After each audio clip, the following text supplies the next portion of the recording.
वक्त हुआ एक ब्रेक का। ब्रेक के बाद हाजिर होते हैं, हमारे साथ रहिए। ब्रेक के बाद खुशामदीद। और हमारे साथ डिस्कशन में शामिल हैं साबिक वज़ीर आज़म शाहिद खाकान अब्बासी साहब। नवाज शरीफ साहब ने 28 मई को आपका जिक्र बड़े अच्छे अल्फाज में किया और उन्होंने कहा आपने उनका बड़ा साथ दिया, जेलें काटी हैं इकट्ठे, और उसके बाद भी उन्होंने आपका दोबारा जिक्र किया। सो इससे क्या आवाम अखज़ करे? ये कोई मुलाकात के लिए आपसे रुजू किया गया उनकी जानिब से? नहीं, मुलाकात का कोई वो देखिए, मुलाकात तो एक 35 साल का रिश्ता है। मुलाकात जब वो चाहेंगे मुलाकात हो जाएगी, लेकिन मैं उस सियासत इत्तेफाक नहीं करता जिसका चुनाव उन्होंने किया है। हम तो वोट को इज्जत दो की सियासत के साथ थे। आपने एक सियासत बदली, मैं उसका हिस्सा नहीं बना। सीधी बात है, मेरी कोई नाराज़गी नहीं है, कोई खफगी नहीं है, कोई शिकवा नहीं है, गिला नहीं है, बट मैं उस सियासत के साथ नहीं चल सकता। और मैंने यही किया, मैं इलेक्शन नहीं लड़ा, बात खत्म। मैंने 1 साल पहले मियाँ साहब को बता दिया था। मैं उनके साथ ज़ाती रिश्ते का बेपनाह एहतराम है मुझे। एक 35 पूरी ज़िंदगी का रिश्ता है, कोई मामूली बात। मैं 29 साल मेरी उम्र थी जब मैं सियासत में आया हूँ। उस दिन का रिश्ता है, बहुत एहतराम का रिश्ता है। उन्होंने हमेशा बहुत इज़्ज़त दी है। आज भी ये एक बड़ा कम इस तरह होता है कि आप एक जमात में ना हो और उस जमात के लीडर आपके बारे में बात कर रही है। उनकी बहुत मेहरबानी है, उनकी बड़ाई है। राइट भाई साहब, और आपकी सियासी जमात से मुतालिक उसके हवाले से भी बड़े लोगों को इस हवाले से भी बड़ी तशवीश है कि कौन कौन किन किन के शमूलियत का इम्कान अवाम जो है वो उसके हवाले से बड़ी क्यूरोसिटी रखती है। जी, ये शख्सियात की जमात नहीं है, ये सोच की जमात है। जमातें सोच पे बनती है, लेकिन आपको लगता है, शख्सियात से नहीं बनती। सॉरी फॉर इंटरप्शन, लेकिन मौजूदा पॉलिटिकल लैंडस्केप में आपको लगता है कि पॉलिटिकल पार्टी आपकी सस्टेन आप कर पाएंगे जहां पर सारी की सारी वो शख्सियात ही पर फोकस्ड ज़्यादा नजर आते हैं और पॉलिटिकल पार्टी? क्या वो कामयाबी हासिल की है उन्होंने? क्या मुल्क के हालात बेहतर हुए हैं? ये तो नाकामी की दास्तान है। हमारी सियासत आज जो इक़्तिदार की सियासत है, इक़्तिदार बराए इक़्तिदार, ये नाकामी की दास्तान है। आज मुल्क कहाँ पर खड़ा है? तो उधर कुछ देने को नहीं है, सलाहियत नहीं है, वो सोच नहीं है जिसकी आज ज़रूरत है। तो हम उस सोच की बात करेंगे, लोगों के पास जाएंगे। हम किसी पे गए नहीं अभी तक, हम जाएंगे, उनसे बात करेंगे, दावत देंगे। एक मकसद के लिए इक़्तिदार आनी जानी चीज़ है, लेकिन जब सोच होगी, आप एक असूल पे खड़े होंगे, आइन की बात करेंगे। आपको आज कोई आइन की बात करता नज़र आता है? मुल्क एक छोटा कारोबार नहीं चलता, एक दुकान नहीं चलती, घर नहीं चलता जहाँ ज़ाब्ता ना हो। हम 24 करोड़ के मुल्क को ज़ाब्ते के बगैर चलाने की कोशिश कर रहे हैं। आपकी सियासी जमात अब्बासी साहब एस्टैब्लिशमेंट की बैकिंग के बगैर कामयाब हो जाएगी? इस्टेब्लिशमेंट की बैकिंग, तारीख तो ये बताती है कि जिसको इस्टेब्लिशमेंट ने बैक किया वो नाकाम ही हुआ है।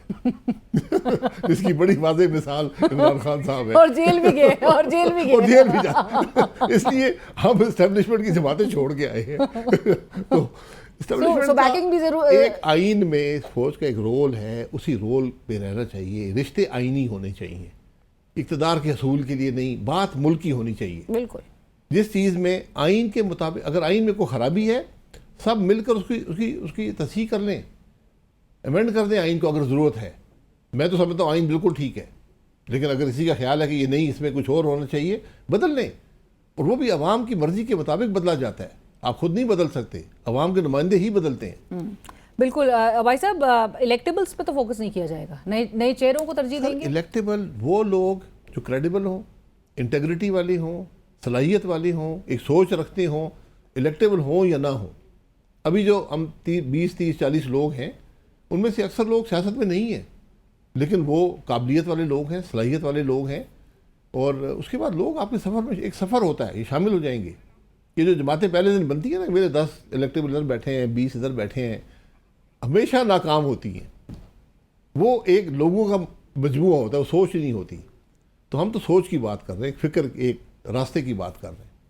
तो भाई साहब, वो 30-40 लोग जो हैं उसके हवाले से कुछ नाम तो बताएं नाम आ जाएंगे जब लॉन्च करेंगे। हमें 4-5 लोगों का पता है, मिस्टर इस्माइल साहब हैं, मुस्तफा नवाज खोकर साहब का भी बल्कि अब नाम जो है वो कह रहे हैं कि सब आ जाएंगे। देखिए, खोकर साहब भी होंगे। इलेक्शन वाले, मैंने कहा ना कि हम लोगों पे फोकस नहीं कर रहे, हम एक सोच पे फोकस, हम एक रास्ता अवाम के सामने रखेंगे कि मुल्क किस तरह ठीक होना चाहिए, क्या करने की ज़रूरत है, सलाहियत किसके पास है। आज इन तीनों जमातों ने यह साबित कर दिया कि इनके पास कोई सलाहियत नहीं है, इनके पास कोई सोच नहीं है मुल्क के मसाइल हल करने की। वरना आज मुल्क की बात कर रहे होते। आज डिबेट हो रही है ना पार्लियामेंट में, बजट पे कोई बात कर रहा है? वो तो बल्कि ऑपोजिशन कह रही है खिलाफ वर्जी की आर्टिकल 73 की। आपने ना वो पिंक बुक्स पेश किए हैं, ना आपने एनुअल बजट स्टेटमेंट, आपने फाइनेंस बिल टेबल नहीं किया, और आपने बजट पास बिल जो है वो पेश कर रहे हैं। प्रोसीजरल बातें हैं ना, स्पीच वो पढ़ लेते, फाइनेंस बिल मौजूद है, बजट की डॉक्यूमेंट मौजूद है, उसमें बात करें कि आपके हल क्या हैं। वो कह रहे हैं दिए नहीं है सब सर इक़्तिदार दिए उधर ही पड़े होते हैं, पढ़ लें ना। मैं बहुत से मैं कोई 30-35 बजट तो मैं देख चुका हूँ। ये आपका ये एतराज़ दुरुस्त, प्रोसीजरली दुरुस्त है। स्पीकर को कहते हैं भाई ये पेश कर दो, कल आ जाएंगे, लेकिन आपकी तैयारी होनी चाहिए कि आपकी क्या सोच है, आप कैसा बजट पेश करेंगे। Sir, People's Party being an ally of this government, उन्होंने गुज़िश्ता रोज़ भी बिलावल साहब ने अटेंड नहीं किया, और आज भी पंजाब का जब बजट पेश हो रहा था पीपल्स पार्टी ने फिर बॉयकॉट कर लिया। सो आपको लगता है वो जेन्युइनली एहतजाज कर रहे हैं कि जी उनसे मशावरत नहीं की गई है? देखिए, जेन्युइन आप हुकूमत का हिस्सा हैं, हुकूमत आपकी वजह से कायम है, तो जो कुछ हुकूमत करेगी, अच्छा करेगी, बुरा करेगी, आप उसमें हिस्सेदार हैं। आप उससे इस्तिस्ना हासिल नहीं कर सकते कि नहीं मैं इसका हिस्सा नहीं हूँ। तो आपको लग रहा है कि इस्तिस्ना हासिल करने के लिए अवाम में एक जरा पजीराई या हिमायत हासिल करने के लिए कहा जा रहा है, एक पॉलिटिकल स्टंट के तौर पर? अगर वो वोट नहीं करेंगे बजट को, बजट डिफीट हो जाएगा, फिर क्या होगा? आपको लगता है पीपल्स पार्टी वोट नहीं करेगी? अगर वो वोट करेंगे तो फिर हिस्सा है ना, नहीं करेंगे। अगर आपने हिस्सा नहीं बनना है बजट का, आप सपोर्ट नहीं कर रहे, जो कि वो कह रहे हैं हम बाइकआउट करेंगे, तो फिर राइट, फिर तो हुकूमत नहीं रहेगी, जाहिर है। बिल्कुल।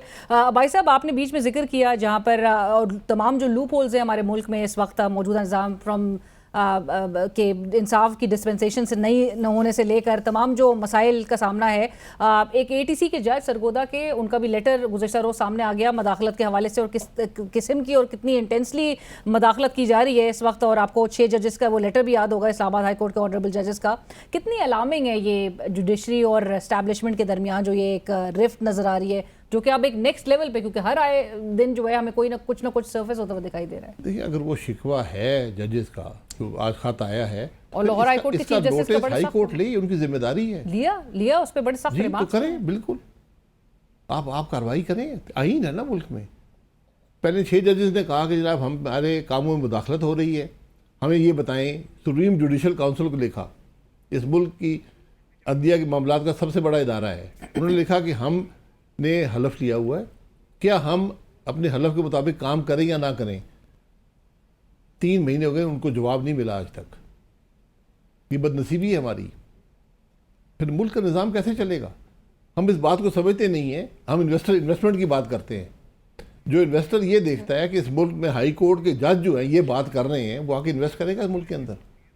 कि मेरी इन्वेस्टमेंट, जो जजेस को प्रोटेक्शन नहीं है, जो जजेस आज शिकायत कर रहे हैं, तो जो इन्वेस्टर होगा वो ये पूछता है इन्वेस्टमेंट से पहले कि भाई मुझे कोई मसला हुआ तो मैं किसके पास जाऊँगा। इनको जजेस को खुद इंसाफ नहीं मिल रहा, मैं इनके पास जाके क्या करूँगा। ये बड़ी संजीदा बातें हैं, बड़ी गहरी बातें हैं, हम इन बातों को हमें समझना पड़ेगा। सर, ये जो कर रहे हैं इनको ये समझ आ रही नहीं है वैसे? सर, मेरा ऐसे गर्ज नहीं है कौन कर रहा है, क्या कर रहा है। तारीख देख लें, ये सब काम पहले भी होते रहे। क्या मुल्क का फ़ायदा हुआ है? और आप जब इस वज़ारत उज़्मा के मनसब पे थे तब भी हो रहा था? जी, तब भी हो रहे थे। ये सिलसिला जारी है, हमने नहीं रोका उसको, ना वो रुकता है, वो मज़ीद बदतर होता जाता है। मेरे बैठे हुए ये धरना आपके सामने हुआ, बलूचिस्तान गवर्नमेंट गायब हो गई, सेनेट का इलेक्शन चोरी हो गया, चेयरमैन सेनेट, उसकी कोई मेंबर ही नहीं था, चेयरमैन सेनेट बन गया। तो ये तमाशे हमने लगाए रखे हैं, आज की बात नहीं है, बड़े अरसे से लगे हुए हैं। और हर दफ़ा हमने मार खाई है, इस मुल्क ने मार खाई है, इसकी आवाम ने मार खाई है। मैं हैरान हूँ कि मुझे ये बता दें कि इस सारे काम से फ़ायदा किसको होता है। हर मुल्क का नुकसान हो रहा है, अवाम का नुकसान हो रहा है, हर इदारे का नुकसान हो रहा है, सामने है सबके। मैं भाई साहब जल्दी आपका जवाब चाहूँगी इस पे। अमीर जमात इस्लामी हाफिज़ नईमुर रहमान साहब ने अभी रिसेंटली कहा कि इमरान खान साहब इस हालिया इलेक्शंस में 2/3 अक्सरियत से भी ज़्यादा वोट उनको मिले हैं। आप अग्री करते? पता नहीं, मेरे पास कोई ऐसी नॉलेज नहीं है। वोट गिन लें ना, फॉर्म 45 वाले गिन लें, कोई इनफॉर्मली फैसला कर देना कितने वोट लिए, किसने लिए आप। और अगर गिन लिए सर, गिन के बता देना कितने वोट लिए। मैं तो आपको ये भी कहूँगा कि शायद आपको मुल्क को प्रोपोर्शनल रिप्रेजेंटेशन भी ले जाएं, हालांकि मैं उसके ख़िलाफ़ हूँ, लेकिन फिर भी मुझे आज के हालात में ये हल नज़र आता है कि आप प्रोपोर्शनल रिप्रेजेंटेशन में चले जाएं। उसकी जो ख़राबी है वो मैं बयान कर सकता हूँ कभी, लेकिन आज शायद ये आपके पास हल हो। तो आपके ख्याल में री इलेक्शन की तरफ जाया जाए या प्रोपोर्शनल की तरफ? नहीं, प्रोपोर्शनल, अगला री इलेक्शन करा ले प्रोपोर्शनल बेसिस पे। आइन अमेंड करना पड़ेगा, आइन आपको अमेंड करना पड़ेगा। राइट। और बादशाह साहब, क्योंकि ये मेरी राय है, मैं पहले कहा कि मैं प्रोपोर्शनल से, मेरा उसके खिलाफ बहुत सी रिजर्वेशंस भी हैं, लेकिन मौजूदा हालात में शायद वो एक हल निकल सके। राइट। और आखिर में, क्योंकि नैब के हवाले से आप हमेशा से एक आपका बड़ा क्लियर स्टांस और एक कंसिस्टेंट पोजीशन आपकी रही है, आप कहते हैं कि इससे जान छुड़वाई जाए, इसको बंद कर देना चाहिए। आप सुप्रीम कोर्ट के वर्डिक्ट को लेकर क्या एंटिसिपेट वैसे आप कर रहे हैं? सुप्रीम कोर्ट का वर्डिक्ट क्या है? पार्लियामान ने पास कर दी है अमेंडमेंट्स, आप कैसे स्ट्राइक डाउन कर सकते हैं? किस बुनियाद पे कर सकते हैं? जो सुप्रीम कोर्ट तो फैसला ये देना चाहिए कि ख़त्म कर देते हैं हम नैब को। मैं नैब के बारे में नहीं कह रहा, मैं तो पूरे दावे से कह रहा हूँ कि अगर आप नैब को रखेंगे आपकी हुकूमत नहीं चलेगी। इसका इतराफ़ हुकूमत ने खुद कर लिया है, SIFC बनाई है जो नैब से इस्तिस्ना है। तो क्या मतलब है? आप खुद कह रहे नहीं नैब बड़ा गलत इदारा, मैं तुमको इसे बचाऊंगा, तो मुझे बचाए मत, इसको ख़त्म कर दे, इस मुल्क को बचाए। थैंक यू सो मच, बहुत शुक्रिया अब्बासी साहब हमें ज्वाइन करने के लिए। साबिक वज़ीर शाहिद खाकान अब्बासी साहब इस वक्त हमारे साथ प्रोग्राम में शरीक थे। इसी के साथ ही बढ़ेंगे एक ब्रेक की तरफ, हाजिर होते हैं ब्रेक के बाद।